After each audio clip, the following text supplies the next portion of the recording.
Hi, my name is Mia, and I lived the first 14 years of my life trapped in a lie. I never left the house, and by that, I mean never. I grew up believing that I was allergic to the sun, and if I stayed out in it too long, I'd turn to dust. Dumb, I know, but I was just a kid, and I had no reason not to believe what my mom told me. On the rare occasions, I went out into the backyard, and my skin turned all blotchy and puffy. Looking back on it now, it's clear Mom had given me something to bring my skin out in a rash, but at the time, I honestly believed the sun was out to get me. I remember peering behind the curtain and watching the kids play out in the street. They looked like they were having so much fun, and I felt so sad that I couldn't join them. Mom charged into my room, quickly closed the curtain, and then she grabbed my shoulders and shouted at me, "Mia, never do that again. The sun can come in through the curtains and turn you to a crisp. Is that what you want?" I remember sobbing as I shook my head. I never did peer out at the other kids again after that. I could still hear them playing, so I would close my eyes and imagine that I was out there with them, playing chase and learning how to ride a bike. I so wanted that to be my reality. The problem was I didn't have that life. Instead, I was stuck inside with no friends. I'd never even touched the grass before. Mom homeschooled me. She took this really seriously and got really mad when I didn't understand something. One time, I gave the wrong answer to a math equation, so she screamed at me, "You're such an idiot! I've had enough of you!" Then she locked me in my room without dinner. Crazy, huh? But back then, I was so scared that from then, I didn't dare to ask her anything. It's always just Mom and me, and no one else in my house. She said my dad had died when I was a baby. Again, I had no reason not to believe her. I never had a phone to talk to anyone, and who did I have to talk to? Still, I remember being fascinated by this strange object she often pressed to her ear. Whenever she was on the phone, I believed she was talking to herself. Mom would lock me in the house while she went out. Then when she returned, she'd just throw me something to eat. A sandwich, a packet of potato chips, and sometimes she changed the meal to bread. She never really cooked. I'm not even sure if she knew how to. My house was a simple old house. There's not many things in it. No TV, no sofa, a basic kitchen. I mean, it looks like an abandoned house, but I thought it was normal because I had not seen any other houses. My room was small, cold, and dark. I only had a hard mattress and some itchy old pillows. I didn't even have a bed cover. I used to shiver myself to sleep each night and dream of being out there playing with the other kids. Then, things got worse when I turned 10. Mom stormed into my room, gave me some food and a pile of books, and told me that I had to stay in my room from now on, so she knew I was safe. I put up with 4 years of this. It was horrible. She chucked my meals at me and gave me new books once a week. I felt so hungry and lonely all the time. Then one day, when evening arrived and she still hadn't fed me, my hunger pains got the better of me. So I tried the door, and to my surprise, it wasn't locked. So I snuck downstairs. That's when I saw Mom pacing the room, her phone in hand. She said, "Yes, I know, Toby. Well, she's finally of age, so when are you coming to get her?" Then she said, "Tomorrow at 10 a.m. I will be counting the money." I didn't know what was going on, but I knew something wasn't right. Then I heard Mom say, "Well, I suppose I better go and feed her then." I quickly darted upstairs and lay on my mattress. Mom appeared and passed me a sandwich and some water. She sat down next to me, which was odd, as she hardly ever did this. And she smiled at me as she said, "We need to get you cleaned up, and I've bought you a new dress to wear."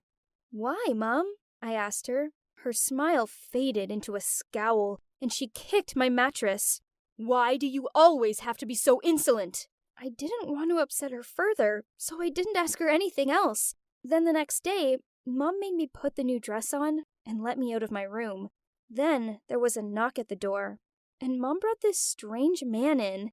I'd never interacted with anyone other than Mom before, so I just sat there, feeling afraid. He was around my mom's age and tall, really tall, and he had unkind eyes. He passed my mom an envelope, and she opened it and took out a lot of bits of paper. I know now that this was money, but back then, I didn't fully understand what it was.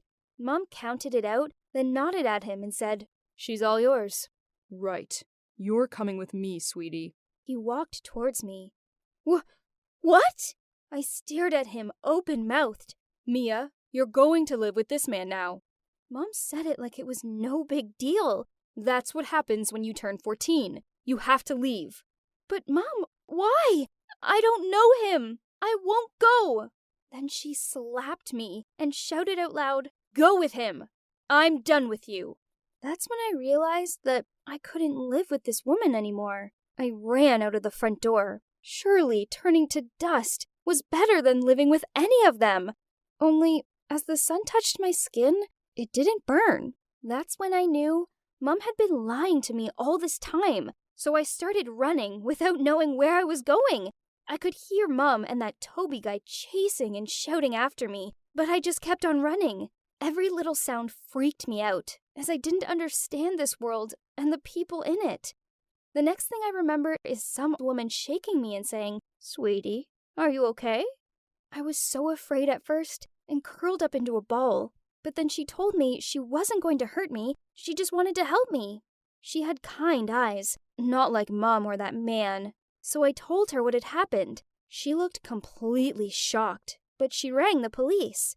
So it turns out that when I was a baby, I was stolen.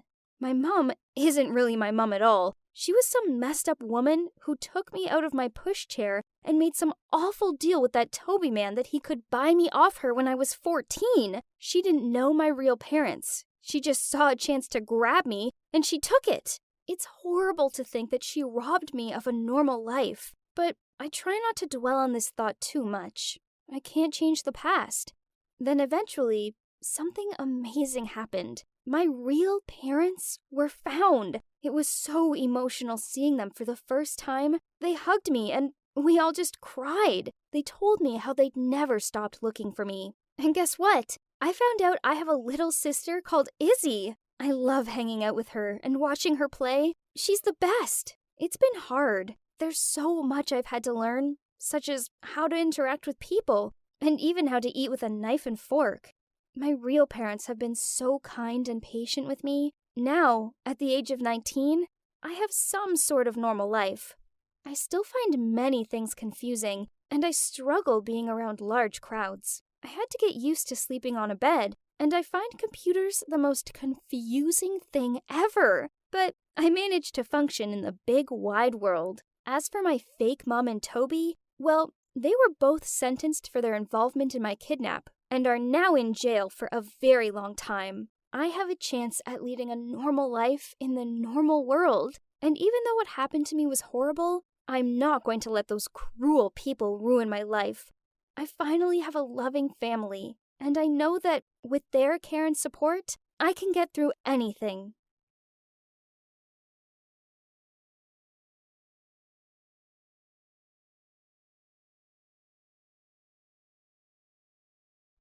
Hey! I've been trying to find you at school today. I have big news, and it's bad. Real bad! Don't leave me hanging. Mom says we're defo moving to California by the end of the month. What? No way! That's a 2-day drive from here. Yeah, I know. But Mom's marrying David. The same David that's scared of spiders, cockroaches, and everything? Yeah, that guy. He's been trying to get her attention for ages, sending her flowers, playing the guitar on her porch. Then last week, he even climbed up the oak tree so he could hand her flowers through the bedroom window.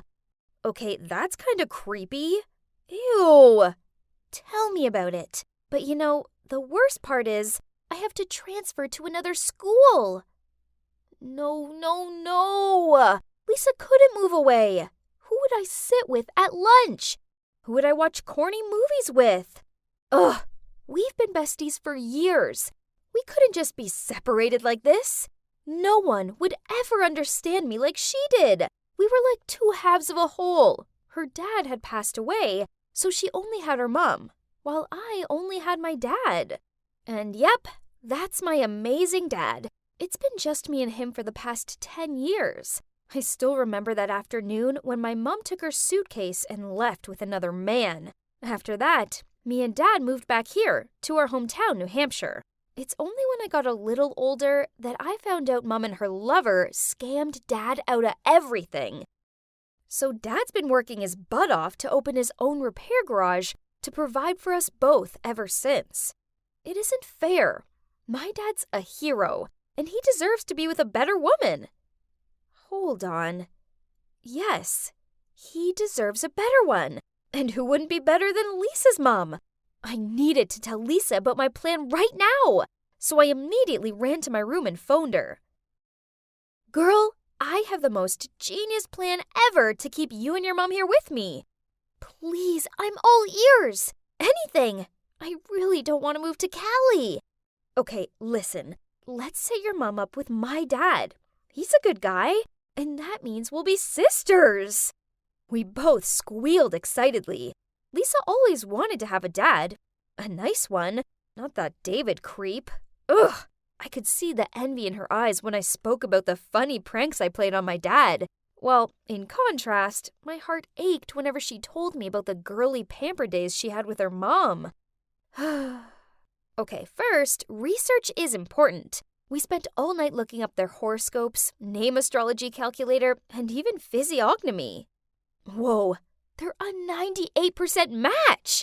But hey, nothing is perfect, right? Me and Lisa would make up for the missing 2%. The next day, we were both zombies due to the lack of sleep. But at least a proper plan had been set.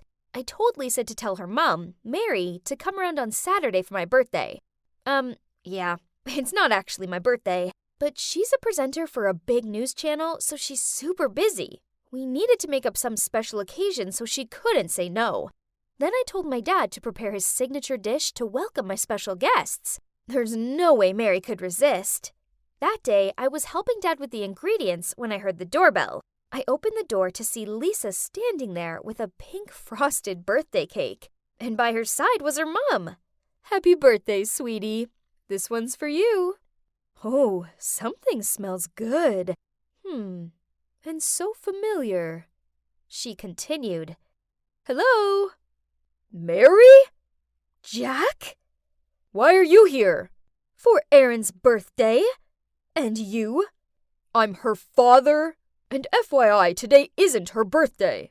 Yeah, jerk. Mary said under her breath while rolling her eyes. Excuse me? You dumped me for no reason. So what's that attitude? Oh, really? For no reason? My eyes darted from Dad to Mary. Huh? Why were they yelling at each other? This was very confusing, but I could guess that they used to date? OMG, what a small world! Okay, whatever, 'cause it's lunchtime now. And wow, Dad's legendary meatloaf smelled amazeballs. We sat down, and Mary glared at Dad as she took a bite of food. Then she blurted out, Oh wow, I guess some things never change, huh? Your food is still super salty. Oh really? But as I recall, someone still asked for seconds. Unbelievable. Excuse me, but do you know each other? Lisa innocently interrupted. There was an awkward silence. Then Dad said, Yeah, we do.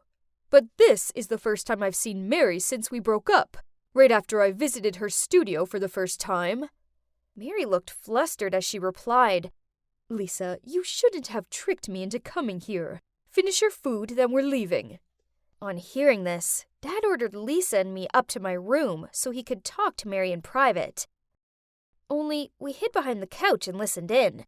Turns out, on that day, Mary took my dad to the studio to watch her first filming as a news presenter.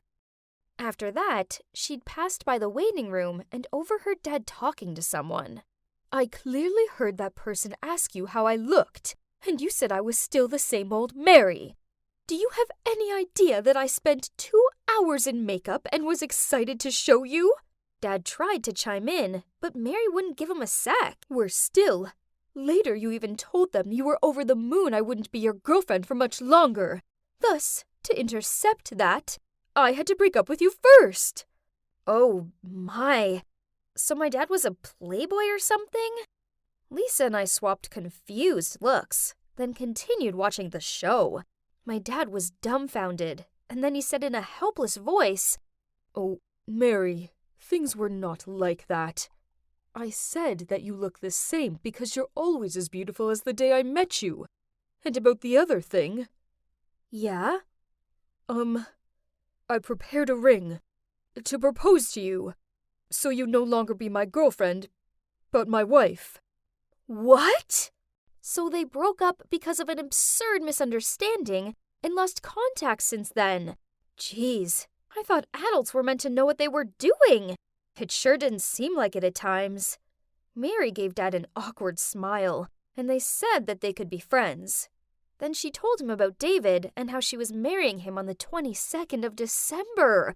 No! We couldn't let this happen. There had to be another way of getting them together. But that road was full of thorns and spikes, especially when Dad dropped a bombshell. His new girlfriend, Lucy. A few days later, when I was working on my art project, Dad walked into the room with her. Excuse me? She was wearing this super tight bodycon dress and had at least 7 layers of makeup on. Ugh. Then she even dared to pick up the photo of me with Mom and smirked. "Oh, how nice." I rushed over to her, snatched it out of her hands, and shouted, "Keep off my things! I don't like you!" She immediately glared at me. But then seeing Dad coming down from upstairs, she suddenly smiled and hugged me while whispering in my ear, "You don't, but you have to." Jeez, what a poisonous snake! But worse, when she left, Dad had this dumb grin on his face, and then he actually asked if I wanted her to be my new mom. Oh no, she'd hypnotized him for sure. In a rush, I called Lisa to tell her about it. She came up with the idea of asking her mom to join us at the Christmas market this week. Bummer. She refused. Apparently she had too much wedding planning to do. Ugh. And if you're thinking it couldn't get worse, then Dad invited Lucy along. So Lisa asked her mom to let her stay with me for a few days, so we could teach this Lucy some lessons. May the pranking commence. That morning, Lucy showed up in this fancy light blue dress and ordered Dad to get her a chocolate-covered waffle. What a shame. I accidentally knocked it all over her outfit. Oops! Then a fake fly somehow fell into her hot chocolate. Her eyes almost bulged out of her head when she drank that. But she just gave us a cunning smirk, then grabbed Dad's arm and cuddled close to him. Unbelievable! But you know, diamond cuts diamond. When Dad went to the restroom, with sparkling eyes, I said, "Lucy, I really admire a nice person like you. My dad's only a mechanic with $1,500 a month, but you still love him." So this isn't true. He ran his own business. But anyway. No way! He looks rich, though. Oh, he probably was just desperate to catch your attention. He bragged a little bit. And you're proud of that? That's not funny, sweetie. I am out of your dad's league. There's no way I'm putting up with a brat like you for such a poor man. Right at that moment, my dad returned and, no surprises, they broke up. Now she was out of the picture, Dad was free to win Mary over. Right? We 3 went home, and I noticed that Dad was acting weird. He kept on pacing by the door. Then, when Mary arrived to pick Lisa up, he leapt to open it and blurted out to her, "Have you thought any more about us?" She didn't say anything, but I noticed them exchanging these sorry looks. Their love for each other was so obviously real, as they knew each other since they had nothing. Yet they weren't doing anything about it. It was already December 20th, meaning there were only 2 days left till the wedding day. I couldn't let our plan fail like this. I immediately grabbed my phone to call Lisa, but the ringing was next to me. She'd left her phone at my house. Dang! Then the next morning, I walked by her house to go to school as usual, but no one was home, and she wasn't at school either. Oh my, had they moved to David's already? I told Dad this right away when I got home. He thought for a second and asked me to get in the car ASAP to go to California. So our bumper 2-day road trip began. When we reached the wedding venue, it was empty. Oh no, we were too late. Dad looked devastated, so I put my arm around him and started to lead him out of there. But then the receptionist appeared and said, "Oh, didn't they let you know either? The wedding's been canceled." Dad's face lit up, and we both raced over to the car and started the long drive back. Oh, it felt like ages in the car, and now it was just 2 hours until Christmas Eve. The roads were full of beautiful Christmas decorations. I looked through the windows and saw people gathering with their families, while Dad and I were driving nonstop. How sad. We drove straight to Lisa and Mary's, but they were out, so we sat in the freezing cold on their doorstep and waited. Dad dozed off, his head resting on my shoulder. Bless. Then I saw them walking towards us. Oh man, you should have seen their shocked faces. I shook Dad awake, and he looked over at Mary. She dropped her bags and looked at us astonished. Then Lisa told us the whole story. Turns out, on the way to California, they met 2 amateur robbers who forced them to get out of the car. Mary immediately pounded them with her handbag, while David ran off and hid behind a tree with Lisa. When the robbers scampered off, Mary told David everything from the bottom of her heart. That although David was wealthy, that was not what she wanted. Instead, she just needed a man who could support and protect her. She'd been flattered by his gestures of love, touched by his persistence, and thought that love could be cultivated. But things weren't as simple as that. So they broke up, and the wedding was canceled. Dad and I were stunned. Then, with eyes prickled with tears, my dad said, "Mary, I'm sorry for letting you go. But it's not too late, is it?" Right after, he pulled the old ring from that day out of his pocket and got down on one knee and said, "Mary, will you marry me?" She cried out, "Yes!" Both Lisa and I were bursting with happiness. So now we both have a mom and a dad, and we're pretty much sisters. Yay! This is the warmest Christmas ever.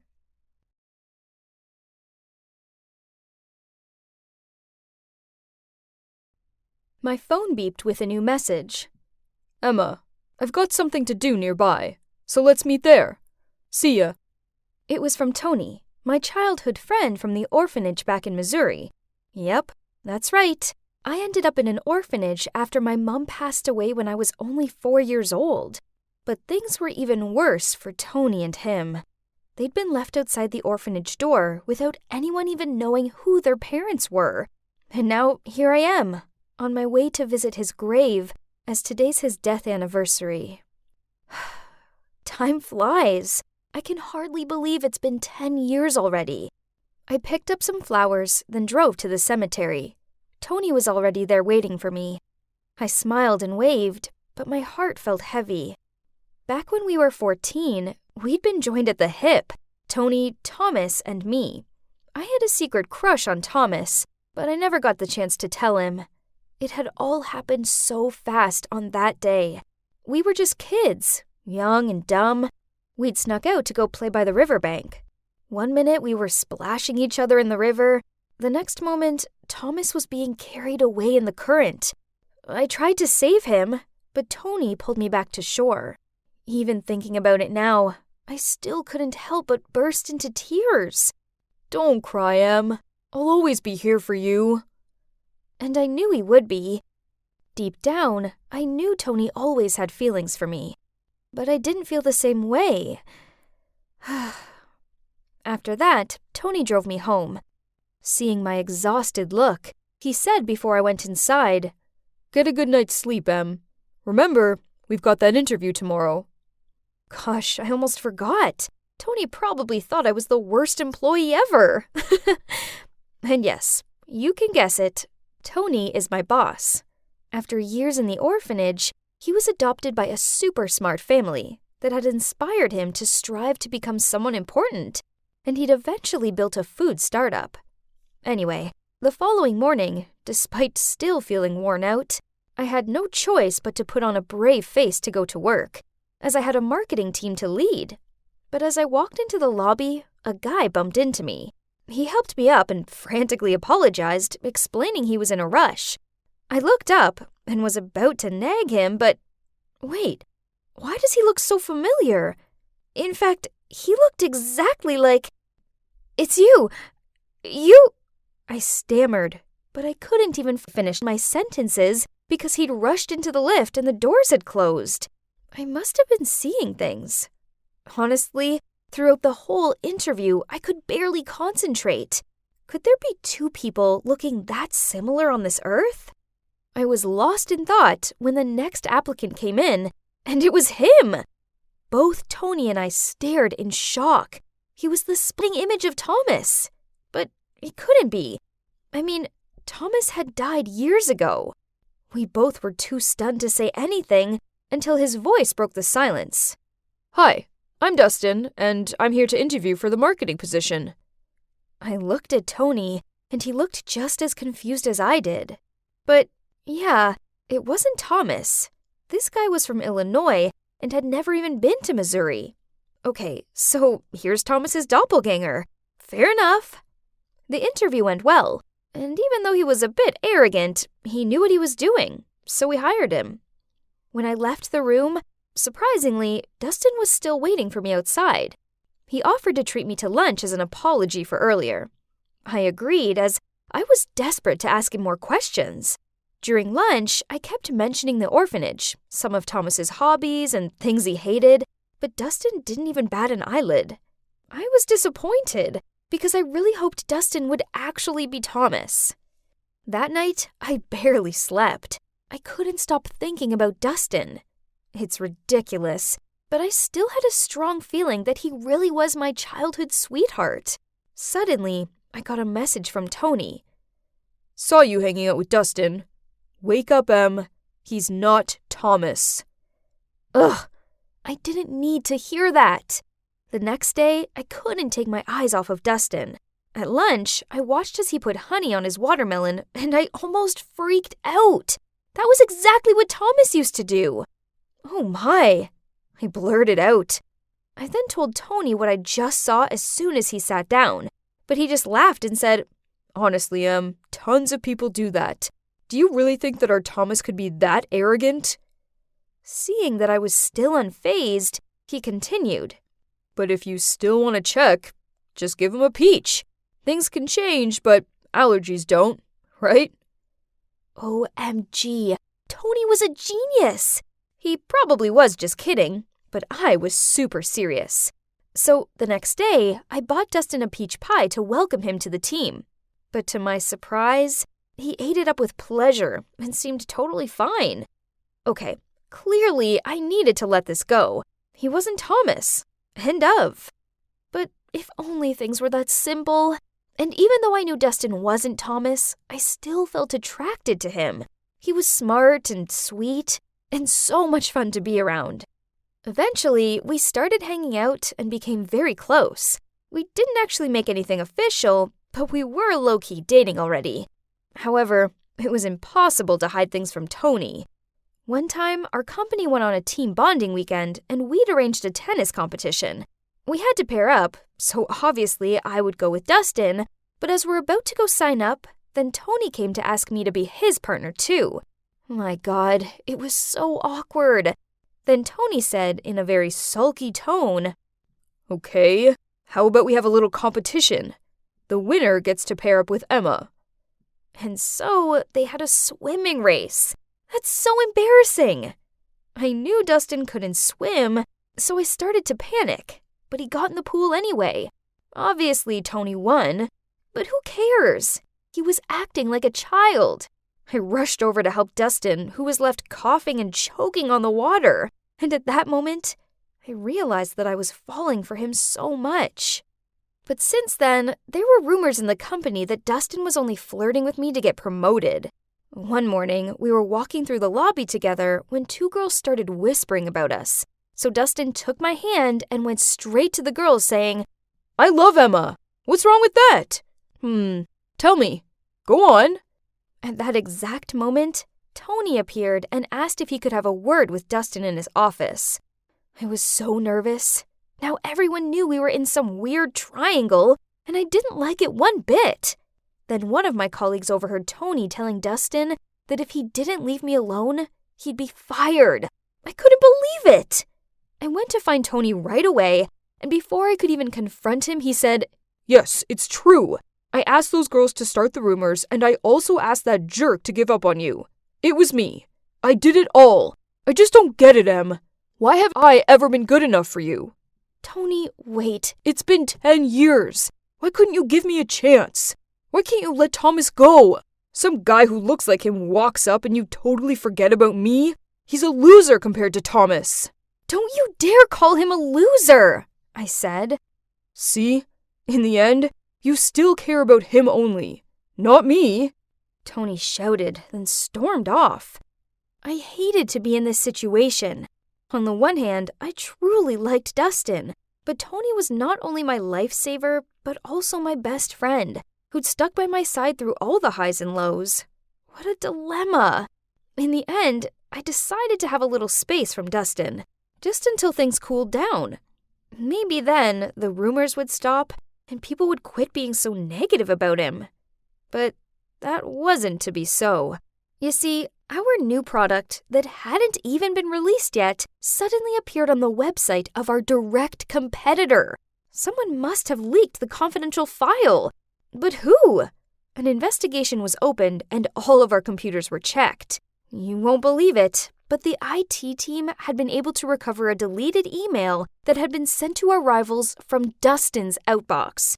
Dustin denied it, and he demanded to check the CCTV.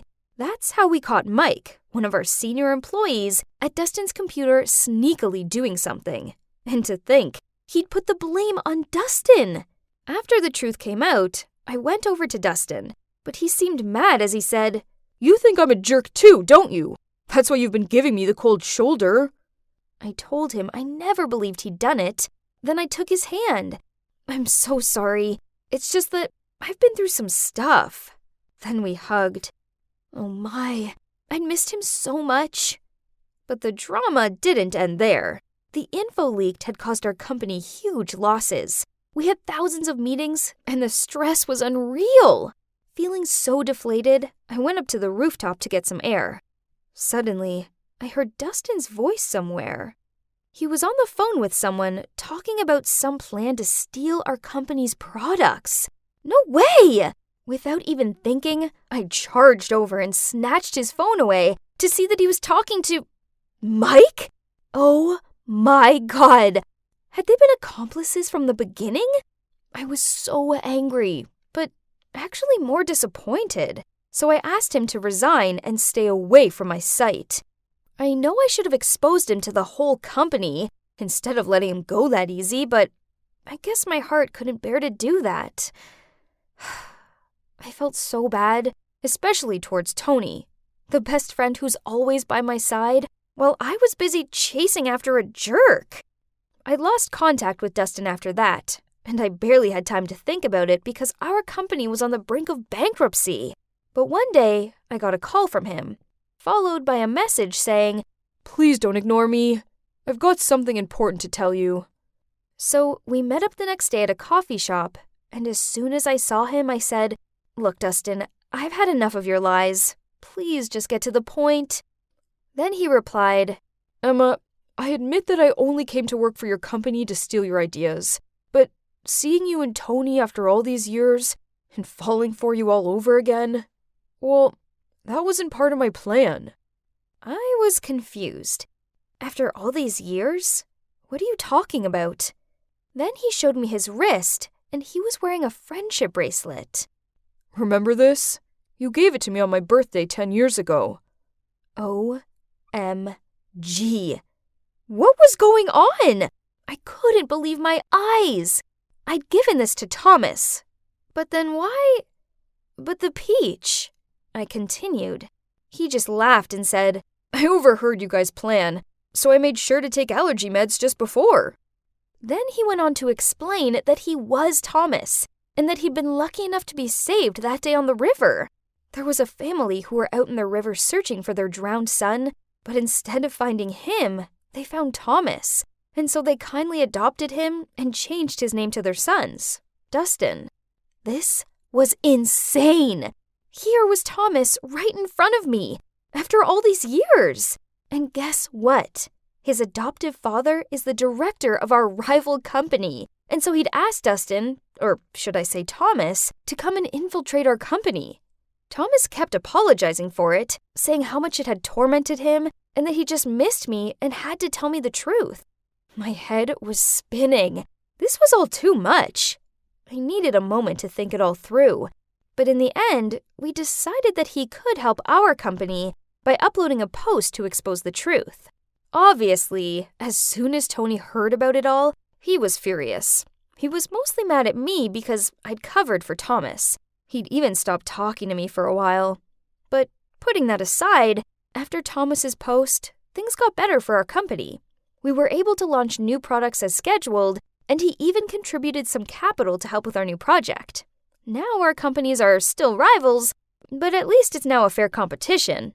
As for Tony and I, we eventually made up. He came to find me one day after work and said, I'm so sorry for how childish I've been. I was just jealous of you and Thomas. I was too selfish to consider your feelings. But you and Thomas, I want you guys to be together. You two are made for each other. I couldn't stop crying as he said that. It meant so much to me. And guess what? It has now been a whole year since Thomas came back into our lives, and the three of us are back to being the best of friends. Oh, and I should probably add that Thomas and I are engaged. We're so happy, and we're even opening an orphanage together for homeless kids like us. I'm going through many phases, but I finally found peace in life. I guess it all worked out after all.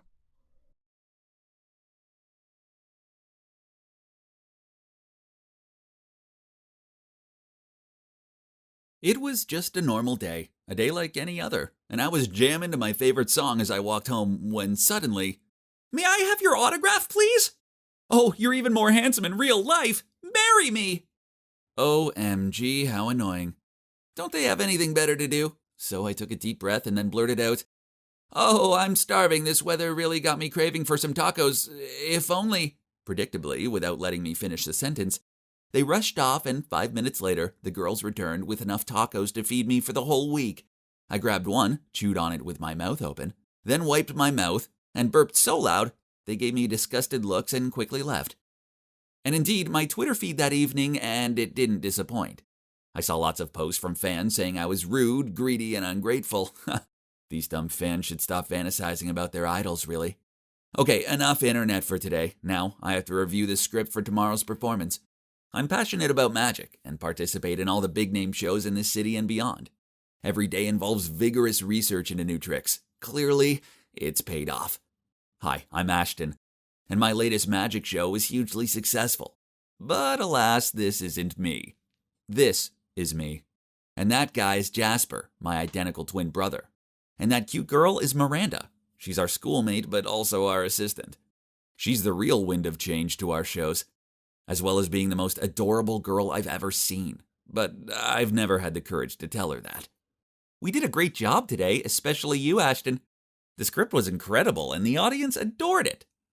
I don't know how I can ever thank you guys enough.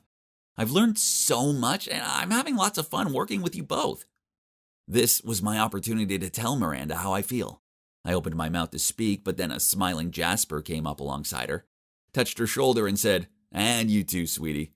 You're so talented and charming, the audience thinks you're amazing, as do I." Miranda smiled back, and then they both started chatting and walking away, leaving me behind. To be honest, we might have been identical in looks, but our personalities were polar opposites. My brother thrives off attention, while I'm kind of shy. When we were little kids, everyone preferred Jasper over me. It didn't matter that our mom dressed us in the same clothes. People always swarmed around Jasper and called him handsome, bright, and smart. But me? Well, I may as well have been invisible. Now, don't get me wrong, I don't hate my brother, but I'm fed up with always being a shadow next to him. See? Even these trophies have Jasper's name on them, not mine. Hey Ashton, I got this for you a few days ago, but I forgot. Have fun. I smiled wryly and mumbled back thank you, but honestly, inside I felt terrible. I was the mastermind behind our performances, not him. I wrote the scripts, created the tricks, and even designed our costumes. But why did he get all the glory out of it? And even became an internet sensation while no one took me seriously. Oh, I forgot to tell you. The fans yesterday were Jasper's, not mine. I'm always being mistaken for him. So yesterday I decided to have some fun and play a small trick on him. It was funny because Jasper was completely bewildered about where this scandal had come from. Ha! Again, Jasper's fans thought my account was his private one, so they bombarded me with messages full of tasteless nonsense. Jasper, I love you so much. Jasper, I'll sue you for stealing my heart. Have you seen my boyfriend? He's reading this text right now and his name is Jasper. Ugh. I was about to turn off the phone and go back to bed when suddenly I spotted Jasper commenting on Miranda's new post, and they just kept replying back and forth. Ugh, these fangirls already made me feel so sick. They see a charming-ish, good-looking guy, and they act like a magpie who spotted a shiny thing. And now even Miranda seems to be smitten with him. Okay, fine. I'll show you how manly or handsome and flashy Jasper is. No, your eyes aren't deceiving you. It's still me. But I'm wearing my bro's clothes and have styled my hair just like his. Now, let's have some fun. First off, our Jasper needs some makeup. Now let's look the part. As planned, it wasn't long before people started recognizing me and started videoing. So I deliberately gave a horrified yelp and ran away. As expected, those videos were soon passed around on social media. And the comments were coming non-stop. Hey, some YouTubers even made reaction videos to that. Oh man, this is so hilarious. I was laughing so much my stomach ached. Suddenly, Jasper stormed into my room. He didn't even knock, and he looked all serious. Hey, what's this? Our class was going to have a costume party, remember? And I decided to go disguised as a girl. Okay, but why wear my clothes and style your hair like mine? Chill out, bro. I must have grabbed yours by accident. We used to wear the same things all the time when we were younger anyway. Don't be so touchy. As for the hair, I was just trying something new. He gave me a suspicious look, sighed, then he left. The next day, I thought the whole school would be bad-mouthing Jasper about the videos. But to the contrary. The fangirls even considered it cute and inspiring as he's breaking gender norms. I'm speechless. Whatever. Their reactions didn't matter. The only important thing was what my muse Miranda thought about all this. Nice dress. Can I borrow it sometime? Oh, that was the preparation for the upcoming costume party, LOL. Ooh, no, I mean, it's cute though. Gosh, my plan's now officially a massive fail. I stayed there watching them for a bit, and she just kept on playing with her hair as she gave my brother these gooey-eyed looks. Ugh. Then, to annoy me even further, right in that afternoon, Mr. Wainwright, our principal, came into class, stopped in front of Jasper's desk, and asked him, Jasper, will you please do me the honor of performing on behalf of the school at the town hall launch event next week? Jasper immediately accepted the invitation, and the principal thanked him, then left. What about me? He didn't so much as look my way. You know, I'm the one who creates the content and everything. Jasper's just the one who acts following my script. This is so frustrating. All this unfairness wouldn't have happened if I didn't have glossophobia. Yeah, public speaking scares me out of my wits. So I could just sit there, fist clenched, feeling my anger grow. This sucks. I was backstage with Jasper going over the show itinerary when Jasper blurted out, I want to make a small change. I want to confess my feelings toward Miranda at the end of the show. He pointed to the stage and continued, I'm going to hang a box of flower petals on the ceiling, and during the applause, you'll pull the strings and whoosh! The flower petals will fall down on us as I confess. How's that? Romantic, huh? I was dumbfounded, but still managed to utter, yeah, that sounds good. But my heart was suffocated. There's no way I can let that happen. So I came up with a plan. Since I was the one who's in charge of the props. That day I secretly replaced the box of flower petals at the end of the rope with a bucket of dirty water instead. Didn't that sound much more fun? Then before the show, I pulled Miranda aside and told her, Jasper has a surprise plan for you. You're gonna love it. Once she received this gift, there's no way she'd ever want to see Jasper again. Ha! I couldn't wait. After the show ended and the crowd applauded, I waited for the signal wink from Jasper. Then I pulled the strings and watched on. Oh no! Technical error! The rope holding the bucket had jammed, and now the whole bucket was falling. Jasper dived forward and knocked Miranda out of the way. The bucket whacked him in the head.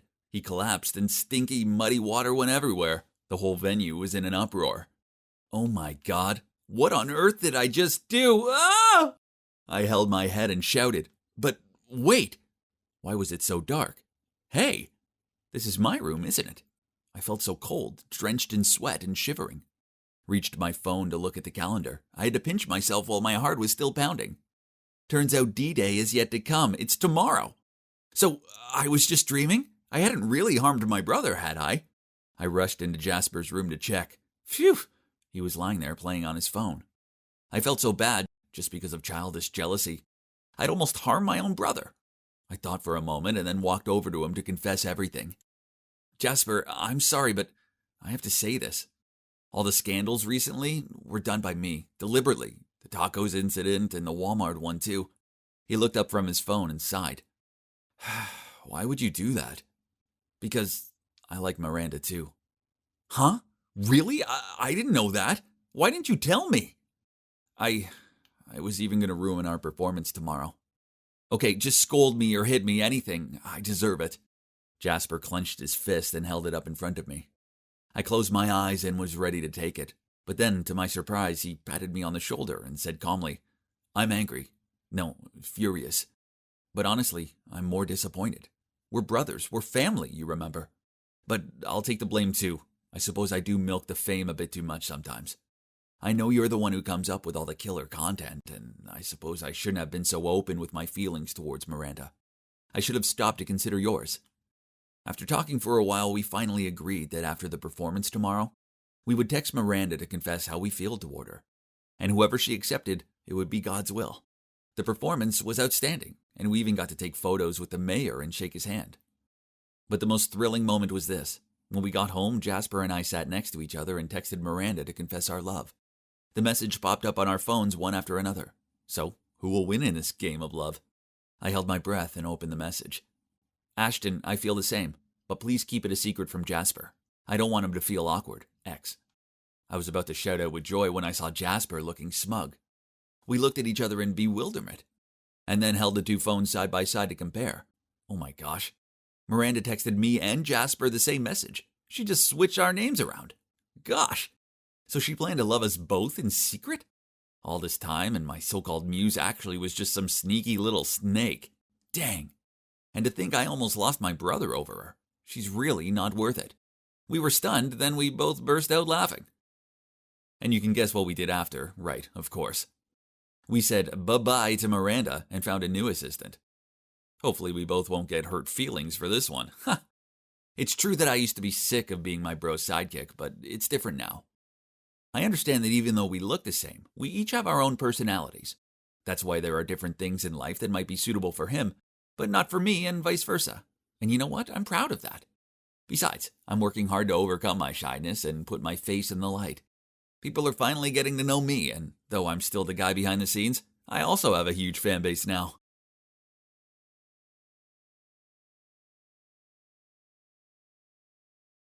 I was minding my own business when I noticed everyone was giving me weird looks.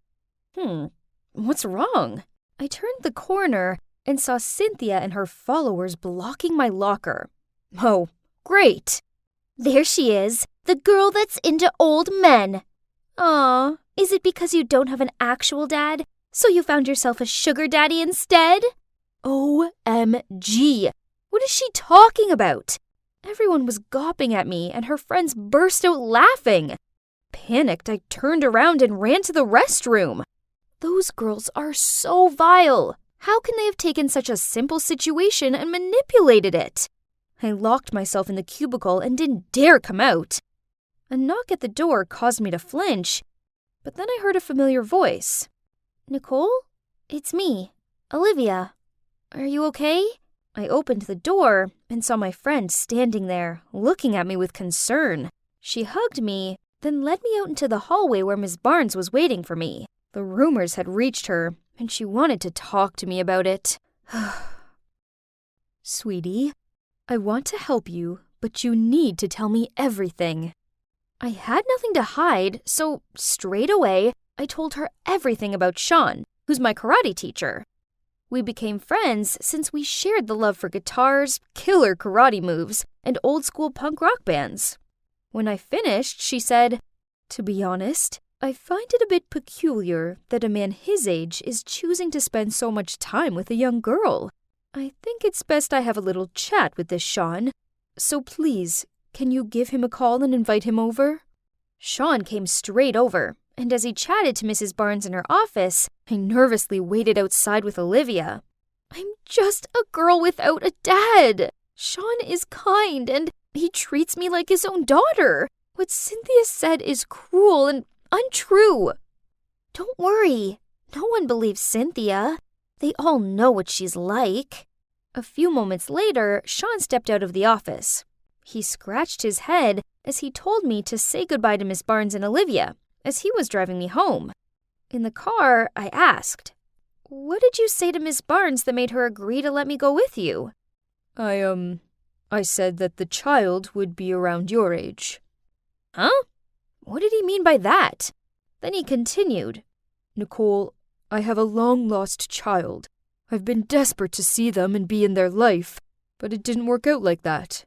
Then I met you, and I found myself bonding with you as if you were my own child." Hearing that, I asked right away, "Sean, would you like to be my dad?" He gave me this dumbfounded look, so I excitedly continued, "I mean, you're single, right? So's my mom. Why don't you two meet up and have a date? Just give it a try, please." Whoa, if Sean was my dad, my life would be fantastic. I smiled from ear to ear, seeing him bewildered. In my head, I instantly began planning their first date. Eek! This was the most exciting thing ever! But my good mood soon evaporated, as waiting for me on the doorstep with crossed arms and a stern expression was my mom. This was definitely not the time to introduce them, so I quickly thanked Sean and hurried inside. "Who's that man?" she questioned me. "I received a call from Miss Barnes, so I've been waiting for you. Who is that stranger?" "He's my karate teacher. He's just—" Then Mom interrupted me. "Why exactly is a man double your age choosing to spend time with a teenage girl?" "Don't worry, Mom. When you meet him, you'll see what a great guy he is." The next day, I arranged for them to have a lunch date at this quaint cafe in town. But the moment Mom walked in and saw him, she turned ghostly pale. Sean was also surprised. He stuttered, Louise? My mom cleared her throat. Ahem! Sean? This was confusing. I looked back and forth at them as if I was watching an intense game of tennis. So, they knew each other? Oh well, less time wasted on getting to know each other. So, I'm gonna leave you to it.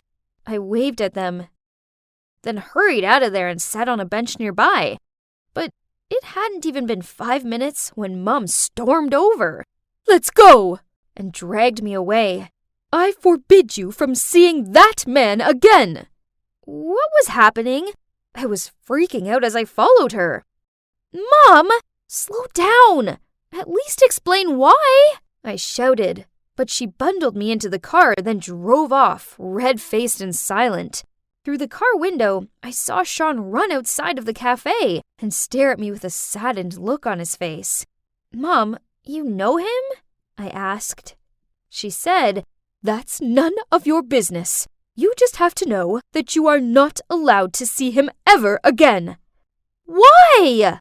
I yelled as I started tearing up. "He's nice to me. Why can't I be friends with him?" "Because you have to listen to your mother." Suddenly, my phone rang. It was Sean. I picked up, and he told me to turn the speaker so he could talk to Mom. "Louise, it's me, Sean." Mom gave a startled yelp and told me to hang up, but I ignored her. Sean continued. "Louise, listen. Is Nicole my daughter?" What? Did I hear him right? Can someone please explain what was going on? "Louise, tell me. Is Nicole my daughter?" Mom snatched the phone off me, ended the call, then threw it onto the back seat. I was too overwhelmed to find any words to say. so we both sat there in shocked silence. The moment we entered our house, seeing that I was desperate to speak, Mom spoke up first. Nicole, please don't ask anything. I'll explain later, okay? I really wanted to know what had happened between them, but I knew there was no reasoning with Mom when she was being like this. So I quietly went up to my room. I couldn't sleep, as too many thoughts were buzzing around my head. Could Sean really be my dad? I mean, I'd never met my real dad, and whenever I asked Mom about him, she got super defensive. Mom and Sean clearly had history. So what if we're actually related? Unsurprisingly, I couldn't concentrate in school. I kept on yawning in class and playing over yesterday's events over and over in my head. When school's out, to my surprise, Sean was waiting for me at the school gate. We went to a coffee house, and there he told me the truth. Back in high school, I fell in love with my classmate. After a while, she suddenly told me she was pregnant and broke up with me. I definitely wanted to support and care for both of them, but she refused, then moved away. The last thing she told me was to stay away and never ever look for them. Before I had time to process his words, he smiled at me and continued. Nicole, I believe that you're my daughter. But first, we need to talk to your mom and have her clear this up. Whoa, this was a lot to take in. But at the same time, it was also pretty awesome. I was so happy I had a father. And better still, it was Sean. I took Sean to my house to talk to Mom, but just as we stepped inside, I got a message from Olivia. Check your social media. Cynthia's just posted something about you. Oh no! There was a photo of me getting into Sean's car with the caption, "Need tips on getting a sugar daddy? Ask Nicole." I freaked out. Now, thanks to Cynthia, everyone would misjudge me and make fun of me. I was so furious that when Mom walked over, I couldn't hold it in anymore. This is all your fault! Now everyone believes lies about me, and it's all because you won't tell me the truth. Mom gave me this hurt look, sighed, and softly said, You're right. I do owe you both the truth. Then she turned to Sean. When I told you I was pregnant, that was a lie. What? How could she lie about something like that? I didn't want to be with you anymore, but I was too scared to break up with you decently. So I made that story up, believing that it'd scare you away. But when you said you'd stick around and support us both, I panicked. So I moved away to college and found a new boyfriend. Then I fell pregnant with Nicole. But this boyfriend wasn't ready to be a father, so he abandoned us both. As I tried to absorb this new information, I found myself feeling an overwhelming sense of disappointment. Perhaps Sean felt the same, as he muttered out, I can't be around you right now. Goodbye, Louise. Then he left. My world had come crashing down around me. I didn't know what to do or say, so I just locked myself in my room and sat there in silence. A few days later at school, Olivia came running over to me and blurted out, Have you heard? Cynthia's been suspended for spreading false rumors about people. Now everyone knows that she's a liar. Well, I'm glad everyone knows, but honestly, Cynthia and her fake stories didn't really bother me anymore. I had bigger things to worry about, like Sean. I hadn't heard anything from him since Mom's confession, and I really hoped he was okay. Then, a week later, Sean texted me. Nicole, I care for you as if you were my own daughter. I don't want to lose you from my life. There's more. I've done some research, and I've found your dad. If you want, I'll take you to meet him. Gulp! I was finally going to meet my real dad. On the way there, Sean lightened me up chatting about guitars and tuning on Joy Division. It was so good to have him back in my life. I guess it's normal for kids who don't know a parent to imagine what they'd be like, right? Well, when I came face to face with my real dad, the reality didn't match my expectations. I showed him a photo of me and Mom, and he denied ever knowing her and slammed the door in my face. Ouch. Sean made sure I was okay, then drove me back. The moment I arrived home, I flung myself on the couch and cried into the cushion. He must have filled Mum in on what had happened, as she rushed over to me. Honey, I'm so sorry. It's all my fault, because I'm a coward who couldn't deal with my own issues. But things will be different from now on. I promise. Then Sean knelt down next to me. Nicole, I meant what I said before. I view you as a daughter. And if it's okay with your mum, I'd love to be your dad. Mum nodded her head and said, Yes, if that's what Nicole wants. I leaped up and hugged them both. At that moment, I realized I don't care if my biological dad didn't want to know me. I didn't need him, as I already have Mum and Sean. Now, my mum has learned to be brave and confront her problems, instead of running away from them. She now co-parents me with Sean, and even though they aren't back together, they are great friends. And you know what? I've never been happier.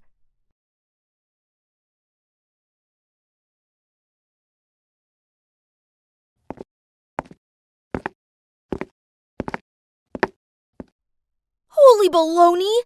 Who is that? This guy was next level hot. And there's more. As I neared him, he didn't run off looking afraid. Seeing me dumbfoundedly gasping, Scarlett elbowed me. Wake up, chicka. We're late. She giggled as she dragged me to class. I saw it. Never thought I'd see the day that Margot the troublemaker would go all gooey-eyed over some boy. Scarlett teased me. I blushed and was completely tongue-tied, eyes looking around awkwardly. It's a shame you're basically a walking, talking boy repellent. Yeah, right. I lowered my head to think, and when I looked up, Scarlett was texting, probably some cringe overload message to her boyfriend Keith. I rested my chin on my hands and stared out of the window as I found myself daydreaming about that cute mystery guy. What time do you call this? Are you trying to get me kicked out of this place for covering for you again? So's. I had something super important to do with Alfie. Important, huh? So I could end up in trouble for covering your butt? Because you want to pull some lame prank with that loser? Nuh-uh. How many times do I have to tell you? We only pranked him once, and that jerk totally deserved it. About that jerk, he's the captain of the basketball team, and Alfie's my friend. Okay, he might look a bit intimidating, but he's a nice guy. But that jock not only knocked Alfie out with his basketball, he also took his money out of his pocket when he was down. We weren't going to let him get away with this. So that night, we snuck out and poured greasy cooking oil all over the field, which made the whole team slip and fall again and again. It was hilarious. Unfortunately, word of our involvement reached the principal, so Scarlett had to call her dad to help me. Okay, so this wasn't exactly the first time Scarlett had saved me. She only got mad as she had to save Alfie's butt too, even though she hates him. Come on, I'm sorry. Would you mind? It's midnight and we need to sleep. Shut up, Miley. No one asked you. Fine. Go to bed and shut up so we can actually get some sleep. Poof. Those girly girls. Wake up, princess. The class is over. I groggily got up and followed Scarlett like a zombie to the cafeteria. But then I came to an abrupt halt. There, standing on the corner of the hallway, was that handsome guy. What on earth is going on? I've asked Keith to do some research. Now, do you want my help or not? I still froze and couldn't say anything. OMG. I'd never felt so nervous like this before. I nodded while holding her arm. Wow. So all it took for the mighty Margot to turn into a timid wreck was some dude? Oh, and by the way, he's called Jared, and he's studying classical music. Very elegant. Huh? I blurted out. Classical music? This sucks! I mean, how's a girl like me ever gonna reach his level? Don't worry, I'll help you. Then she changed her attitude. On one condition. You know what? Scarlett demanded me to stop hanging out with Alfie. 'cause it was not good for the girly image I needed to get Jared's attention. Plus, I wouldn't be allowed to pass the dorm's curfew. If I broke these conditions, then she wouldn't help me anymore. Fine, I agree. Sorry, Elfie, you'll just have to carry on without me. Keith befriended Jared and asked him to come over to our school again to check on those pianos in the music room. When there's an oops emergency, he will leave Jared with me, who it turns out is struggling with the piano. Genius! As you can see, this plan is going well so far. Just this dress was really suffocating me. Ugh. But being around Jared seemed to suffocate me even more. Luckily, he was quite friendly, so we started talking easily, and now he's playing for me. Do you have any plans after school? No, not yet. I'm about to go to this music cafe in town. Would you like to join me? OMG! Of course I said yes! Does this count as a first date? We actually had a lot of fun. I was in seventh heaven. On our way back, I was startled when I saw Alfie across the street. Noticing me with Jared, Alfie glared at me with this maddened, wide-eyed look. I gave him the shush sign and looked away. No surprises. My phone beeped. You blew me off to hang out with that sissy boy? And what's with your clothes? Jeez, Alfie was angry for sure, but I couldn't do this right now. I'd promised Scarlett I wouldn't talk to him anymore. So I ignored the message and walked straight past him. As soon as I arrived back at the dorm, the girls cooed around and asked me about the date. They seemed so happy for me. So, when's the next date? He asked me to come over to his school tomorrow, and then we're gonna have dinner. Ah! The girls screamed in unison. Surprising, as I didn't think these grumpy girls cared this much about me. I was so excited about the date, so I arrived early at Jared's school to find him practicing with another girl. I walked into the room with a smile on my face, and Jared introduced me to her, Maeve. Then he told me to wait there and left to go to the bathroom. This Maeve girl sniggered, then looked me up and down and said, "Give it up. An unrefined girl like you doesn't deserve him." Huh? What on earth did I ever do to her? Angry, I knocked over her music sheets. She picked it up, then sternly said, "Just you wait. I won't let you get away with it." Then she shoved past me and stormed off. Then, at dinner, I couldn't help it. So, that Maeve? Our parents are very close, so we've been friends since we were little, and now we both study music. She seems really into you. I'm not so sure about that. We're just friends. So he doesn't like that Maeve girl? I guess. Just forget about her. I have a very important date with Jared, and I need your help. Right at that moment, a call from Alfie arrived, but Scarlett was sitting right next to me, so I couldn't pick up. After a few calls, he texted me. "You gotta help me this time. I can't do it by myself." Oh, God help me. I didn't have the heart to abandon my friend.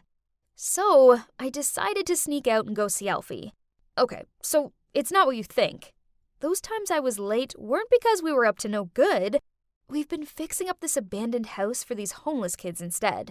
This time, one of those kids, Kevin, had a serious fever. I had to help Alfie borrow some money and take Kevin to the hospital. I tried to be deadly quiet as I crept into the dorm room, but I swear Scarlett is the lightest sleeper in existence. And sure enough, she was there waiting for me. "Oh, hi Margot. It's nice of you to join us." "Yeah, sorry. It was, an emergency." "You just can't help yourself, can you? You broke our agreement to go hang out with that thug friend of yours. I'm not helping you ever again." This sucked. It looked like I was on my own. This is it. My big date with Jared. His dad's the conductor here, and from what I can gather, that's a massive deal. Without Scarlett to help me find the right dress for this event was a nightmare. Oh man, everyone looked so luxurious and classy.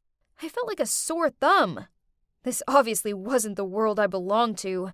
But Jared's gentle smile soothed me down a lot. But soon, Maeve was coming towards us. Ugh. "Jared, darling, congrats! I think this concert will be amazing." "Oh, it's you again. Nice dress." Ugh! She was really pulling on my leg. But stay calm. Now breathe. Breathe. Then they both talked about Mozart, Beethoven. I didn't understand a thing, as well as the whole concert. I didn't understand either. Afterward, Jared led me over to his parents. OMG, this was scary. I gave them the bouquet of flowers I've prepared and congratulated them on the concert. Luckily, they both seemed really friendly and were really content with my gift. But then Maeve appeared and hugged Jared's mom.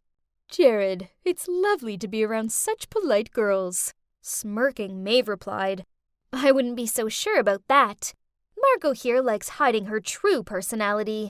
Okay, so I may have failed to keep my cool and blurted out some bad words. Oops. Jared and his parents looked shocked by this, but before I could try and rectify the situation, Maeve pulled out her phone and waved around a photo of me with Alfie. I wanted to explain, but I just ended up stuttering out a load of nonsense. In the end, Jared pulled me aside and told me, I think it's best if you just leave. I ran out of there close to tears. Worse still, I couldn't run in this dumb dress. I'd lost Jared, and it was past curfew. So if I went back now, Scarlett would get mad at me. So I decided that I wasn't going to go back. Nope. Instead, I was going to run away. I'd been staying here for a couple of days. I feel safe here, and Alfie bought me some clothes and food. Ugh, why is she here? I wasn't in the mood for a lecture. But to my surprise, she rushed over to me and wrapped her arms around me. How could you just leave me like that? Have you any idea how worried I've been? Anyway, Alfie told me everything. I'm sorry for misjudging you. She pulled away. You do stink, though. There's one more person who wants to see you, Margot. I looked at him with confusion. Then at the door, it was Jared. Margot, when I saw that photo, I was shocked. I thought I must be some joke to you, and you were really with Alfie. But then I couldn't stop thinking about you. Now I've spoken to Scarlett and Alfie. I know better. I like you, Margot. The real you. And I don't want you to think you have to change for me. Do you think you can give this idiot another chance? I hesitated, pretending that it was something I had to think about. Then smirking, I shouted out yes and rushed into his arms. So, what now? Well, I'm back in the dorm, and yep, I still sneak out, and yep, Scarlett still covers for me. Jared and I are an official couple, and he's even helping me with a fundraiser concert to help out the homeless kids. So, I guess that this tough girl is actually not so tough after all.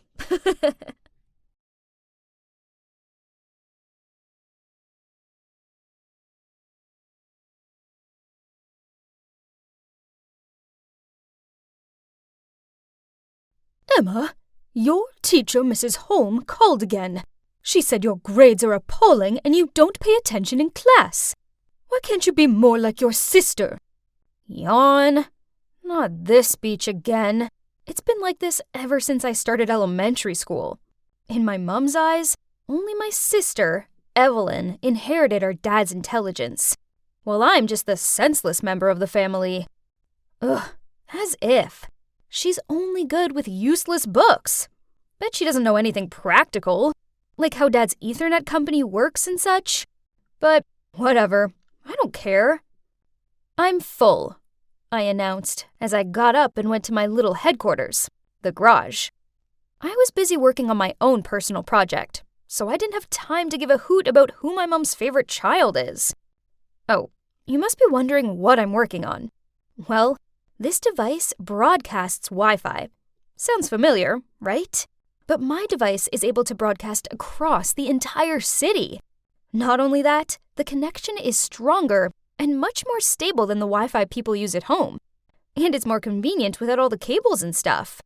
This is without a doubt my proudest work ever.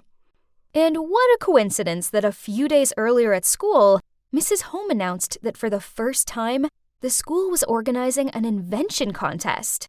Normally, I give school activities a miss, but this time was different. This contest could be fun, right? There was no time to waste, So I put all my spare time, day and night, into making my invention contest ready. And you won't believe what happened. I won first prize. And that's not all. One of the judges, Mr. Johnson, was so interested in my invention that he offered to invest in it. At first, I was kind of scared and hesitated to agree because, I was still in high school. But this was an opportunity of a lifetime, so how could I deny it, right? So after that, Mr. Johnson sorted out a manufacturing company and office space for me downtown. This is cool, but I prefer to work in my garage. It's just more convenient that way, with me still being at school and all. I upgraded my device and launched it to the public. And you know what? It was a huge success. Pretty much everybody in the city got rid of their old, laggy Wi-Fi devices and accessed mine. Then one day, I got a call from the local news channel asking to interview me and my family at home. Oh my god, yes!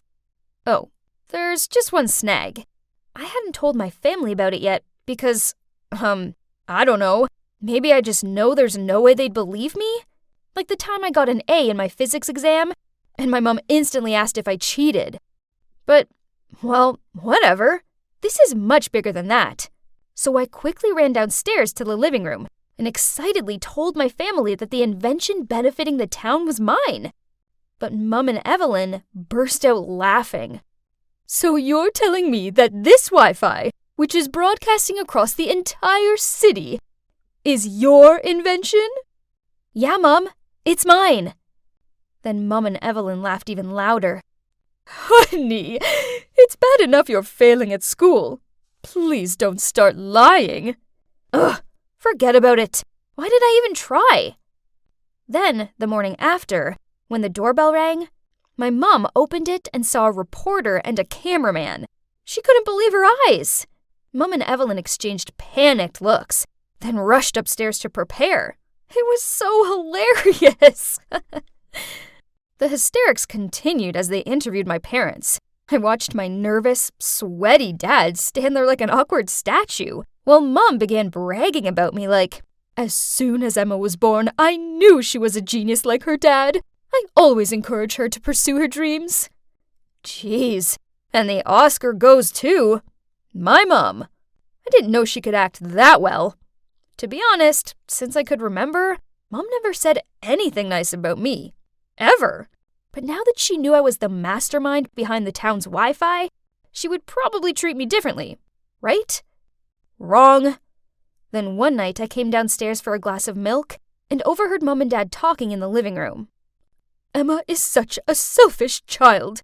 How badly will this affect your business? The truth is, the company's going through tough times. But don't worry, we're trying everything we can. Huh? Did I do something? And what's wrong with Dad's company? I tried to eavesdrop more, but suddenly I heard my dad standing up from the couch, so I quickly ran upstairs to my room. The next day, Dad forgot to take his lunch with him to work, so Mum asked me to take it over. But when I got to his company floor, it was deserted. Huh? Where was everybody? Did everybody get a day off or something? But that couldn't be it, right? That evening, over dinner, I asked Dad. I went to your office at midday, but not a single person was there. What's going on? Mum suddenly put her cutlery down and gave Dad a shocked look. Is what Emma just said true? Dad lowered his head and sighed out. Yes, it's true. I temporarily shut the company last week. I didn't want you all to worry, so I didn't tell you. I'm sorry. What? How could you? You said you would fix it! That's when it hit me. But I deeply prayed it wasn't the truth. So I asked him, is it because of my device? Dad didn't answer me. He just glared sadly down at his dinner. But I knew what his silence meant. I was right. Suddenly, Evelyn stood up and screamed in my face. It's all your fault! You invented that stupid device, and now Dad's business is at stake! That's so typical of you. You never think before you act. Then she stomped off upstairs. I just sat there speechless. I just wanted my family to be proud of me, but instead, It seemed like they despised me more than ever. Then Dad turned to me and softly said, Emma, this isn't your fault. I was kind of waiting for my mom to say something. Anything at all. But she didn't. She just cleaned up the table. I felt really bad about what happened to Dad. But hey, now I had to work even harder so I could provide for my family, right? After that, Mom completely ghosted me. As for my sister, whenever our paths crossed, she gave me a dagger look and muttered out mean comments like, "Let's see how long it takes for your precious business to fail." I tried to ignore her, but then she took it too far. One Sunday, I was in my garage working away when suddenly I heard loud noises coming from outside. I opened the garage door to see a crowd of people holding signs saying, "We lost our jobs because of you," and "No job, no future." My God, they were protesters. I think they were from my dad's office. Wait a minute. I spotted a familiar face. Evelyn? She was holding a big sign saying, "My dad lost his job because of you." Eventually, Dad came out and dispersed the crowd. Then he called an emergency family meeting. "How could you do that to me?" The correct question would be, how could you do that to Dad? Thanks to you, dozens of people have lost their jobs. You're making people's lives miserable. Enough, both of you. Evelyn, what you did was wrong. Families are supposed to support each other. But Dad, Didn't you just hear what I said? Evelyn gave me a dirty look. Then she ran off to her room. I looked at Mom, who was leaning against the wall with her arms folded. Did she agree with what Evelyn did? Or was she on my side? My God, please say something. But to my surprise, after that, my mother started talking to me again, and she was actually being nice. She even started cleaning my room and workspace. Whoa, this was new. Had she finally accepted me? Then one day, I received tons of emails complaining about my Wi-Fi. It took me all day, but I finally found the cause of the problem. My laptop. Somebody had tampered with it. It didn't take a genius to figure out who it was. Evelyn, duh. But I needed proof, so I set up a trap. The next evening, when everybody was having dinner, I ran downstairs, quickly grabbed a piece of bread and said, "I need to go run some errands. Oh, and can you please stay out of the garage, as I'm uploading some important files?" Mom and Dad nodded and smiled at me. Evelyn, on the other hand, just rolled her eyes and continued eating. Well, at least I knew my plan was in motion. I walked outside and hid behind the bushes. So, what's my plan, you ask? Well, I set up my laptop so that when anyone opened it, it would automatically send a notification to my phone and turn on the camera so I could see who it was. I waited for an hour, but still nothing. Then suddenly, my phone beeped. Somebody was opening my laptop. They hadn't switched the light on yet, so it was too dark to see them, but I was 100% sure who it was. Time to expose. What are you doing sneaking out here? Evelyn? What was she doing out here? Wait, if Evelyn was here, then who was it in the garage? Not answering Evelyn's question, I ran like crazy into the garage to capture this intruder. And as soon as I turned on the lights, I couldn't believe who was messing with my laptop. It was Mom! What on earth was going on? I called a family meeting and told everyone what Mom did. Dad and Evelyn looked shocked and asked Mom why she did it. "I just couldn't stand seeing your dad suffer anymore. He put his life into that company, and now he's just a laughing stock. Do you realize our neighbors and relatives have been gossiping about him? They think it's so pitiful that he lost out to his own daughter. So I did what any self-respecting wife would do." Was she serious? Why didn't she just talk to me? All I ever wanted was for her to talk to me. Nothing else. But no, she decided to go behind my back and try to sabotage my business instead. After her betrayal, I'd had enough. So I didn't speak to her and avoided her as much as possible. It was one thing for Mom to be cold towards me, but I never thought she was capable of doing this. This went on for weeks, and it got kinda tedious. Trust me, it's no fun trying to avoid someone in your own home. But then one day, I arrived back from school and saw Dad sitting in a corner in the living room, repairing his PC. Jeez, he looked so miserable. That's when the truth hit me. This was his passion, and I took it away from him. Suddenly, I understood why Mom did what she did. She saw how disheartened he was, but knew he'd never say anything to me, because he's always supportive. But how can I fix everything? Should I give everything up so that my dad can reopen his company again? Ugh, why was this so hard to figure out? Wait a minute. I think I have the solution. You must be wondering what my dad was doing here. Well, I came up with the idea that we should work together. My dad's a pro with technology, so it didn't take long to show him how things work around here. Oh, and since my business has grown, we were able to employ some of his former work employees too. With Dad around to help, I have time to focus on my studies. Even Evelyn started helping out, and she was so good at it, I made her Dad's assistant. Talk about a proper family business, ha!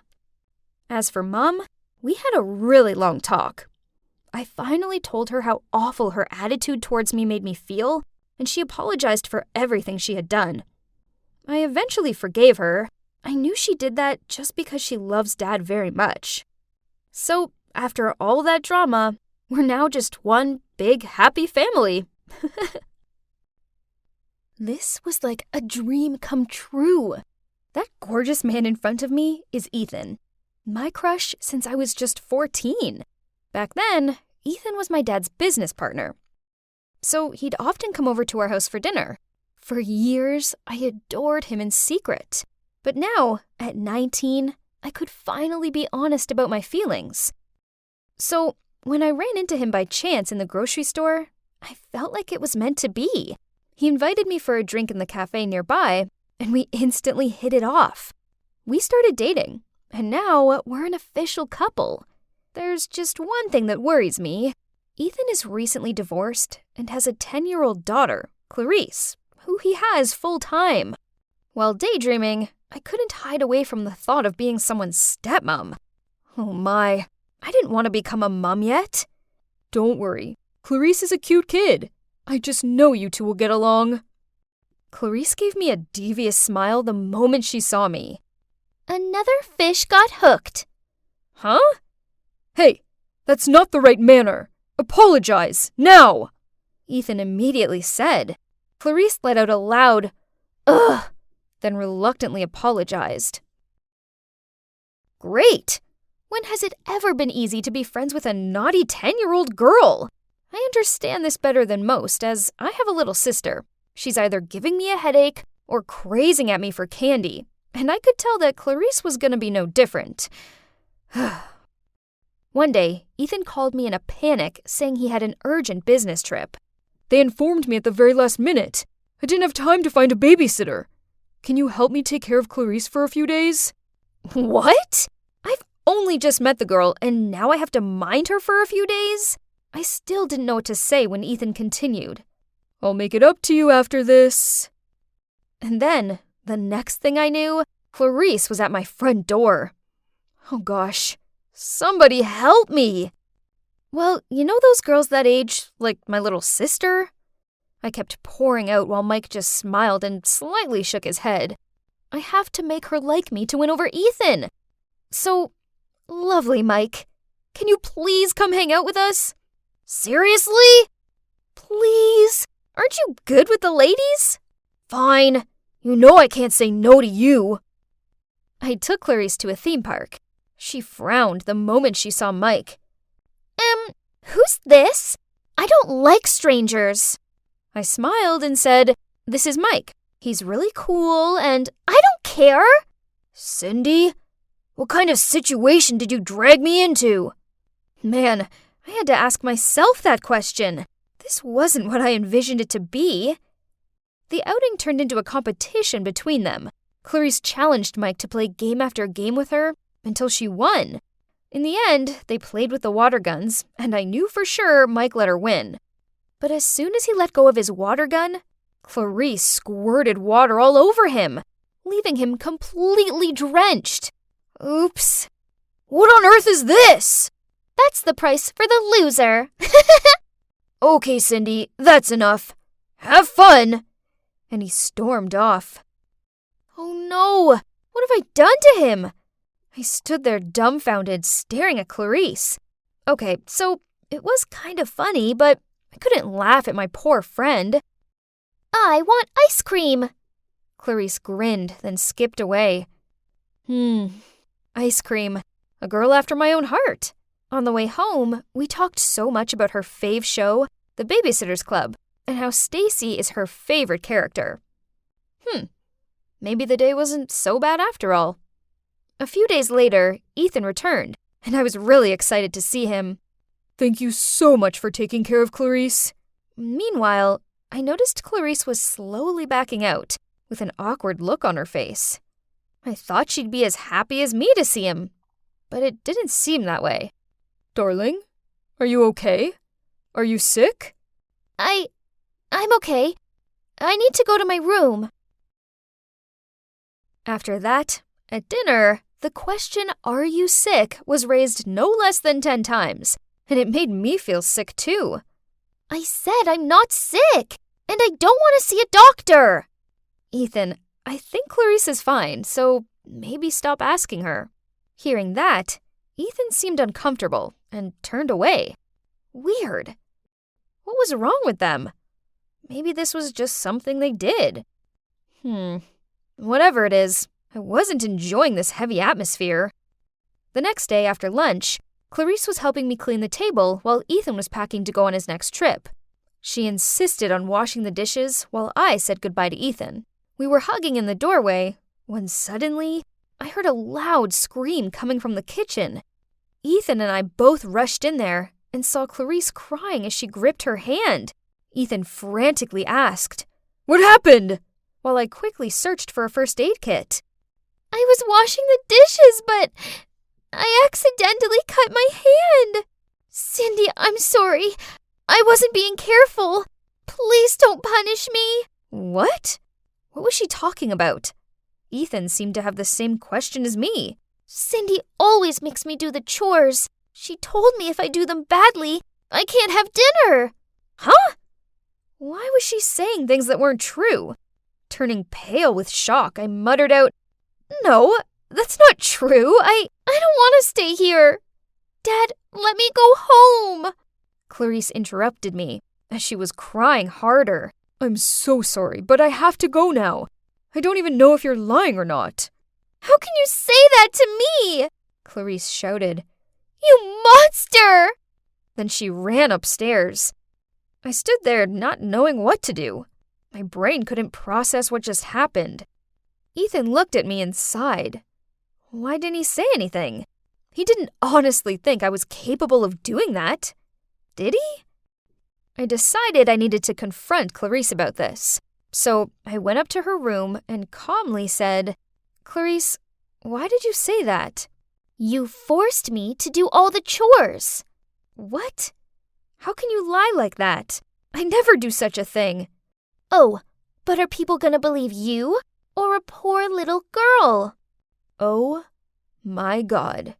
There was me, thinking she was a sweet kid, when in actual fact, she was the complete opposite. I rushed outside and, shaking, I pulled my phone out. I called Mike and told him everything. "Oh boy, that kid is complicated. Maybe she doesn't want you to be with her dad. But even so, what she did was weird. I think you should stay away from them." But how to? I couldn't just run away. Besides, Ethan was on his trip, again, and I was in charge of her. So I kept my distance, no more talking or having fun. But it seemed that Clarice had other ideas. I was watching TV in the living room when Clarice appeared and pulled my shirt. Cindy, I want you to play video games with me. The more silent I was, the harder she pulled. "No, Clarice, I'm not in the mood," I shouted. "Go play by yourself." Then I walked off. A few minutes later, Cass, a senior student, came over to give me some documents. We sat down and had some iced tea. Then suddenly, bam! And a cry. Oh no! Cass and I rushed to the noise. Clarice had fallen down the stairs in the basement and was surrounded by the laundry basket and dirty clothes. Cass quickly ran down there and helped her up. Are you okay? What happened? Cindy told me to do the laundry in time.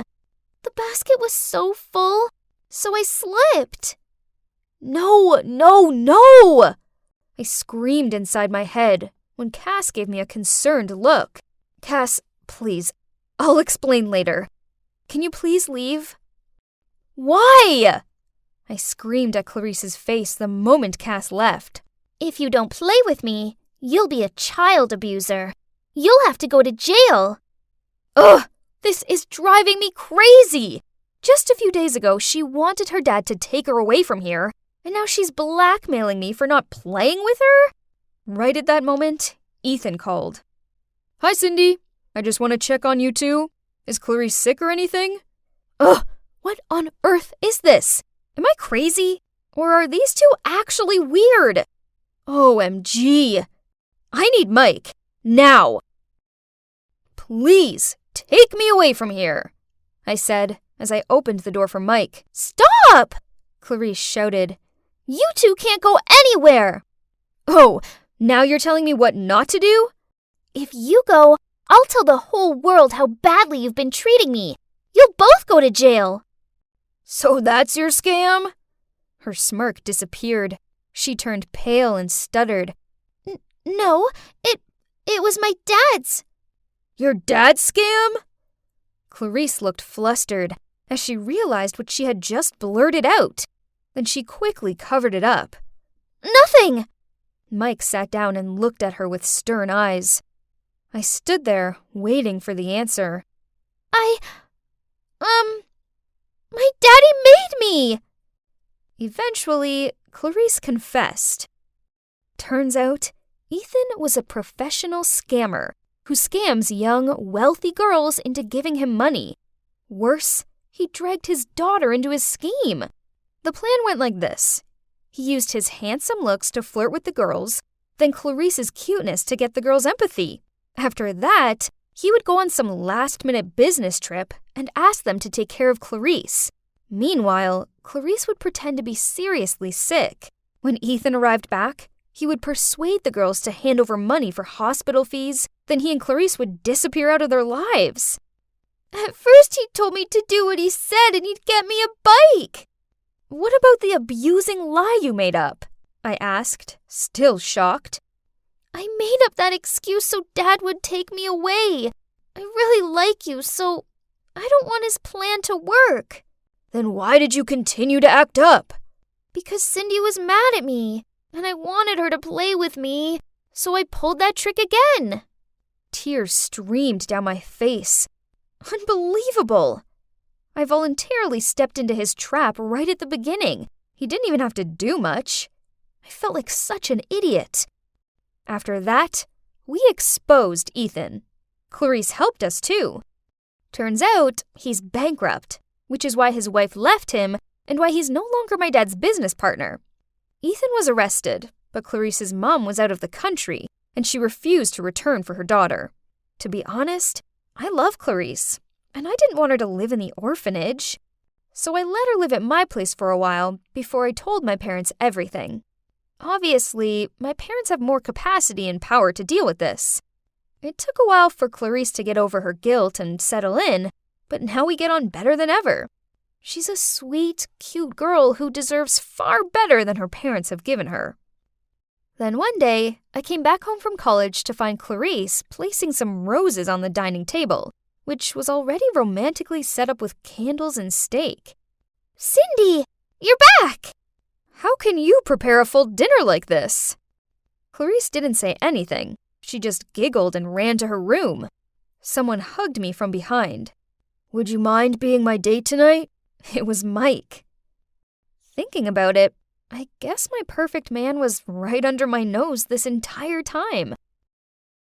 So, grinning, I turned around and replied, I thought you'd never ask.